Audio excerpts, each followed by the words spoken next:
ungowuphi unyaka wokuzalwa? Ndizawuthetha inyani bhuti, ndingoka-1995. Uzalwe after inkululeko seyikhona, wabona indlela abantu urhulumente asebenza ngayo. Yes. Xa uqala ishishini uliqale waxhamla kwiinkqubo zikarhulumente. Yes. Ungaphefumla uthini ngaloo nto? Ndingaphefumla bhuti ngolombulelo.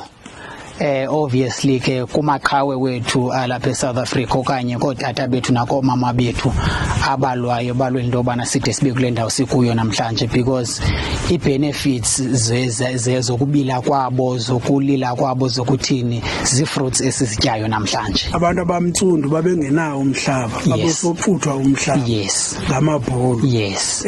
Ilungelo lokulima nokufuya lireducelwa ezigadini. Yes. Wena lithetha ukuthini ilungelo lakho loba ube ngumfama ocommercial? Inyweba enkulu kum, because even urhulumente uke umzekelo kune-farms urhulumente athi azithengela amafama, so ubone nokubana le nkululeko sikuyo siyaxhamla kuyo, unlike ootata bethu before 1994 ababengakwazi ubona into yobana baxhamle kuyo, because thina siyakwazi ukuthenga ifama, we can produce, siyakwazi ukulima, we create job opportunities, nayo yonke laa nto to try by all means into yokubana silwe ne-unemployment rate eSouth Africa.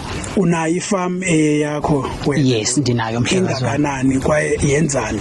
Ifama endinayo ndisesikisiki, it's 50 hectares, noko ayingulwanga but ke ndiproduce i-veg kuyo. From esikolweni umntu ebefunda through ii-bursaries esithini zabazali benga-afodi bengathini, so enye yeenyweba zenkululeko esithe sazifumana ezokufunda for free. Obviously ke uzophinda xa uzophangela ukwazi ukuthi repay the money kurhulumente, but yinyweba enkulu into karhulumente nakwegalelo athe wanalo.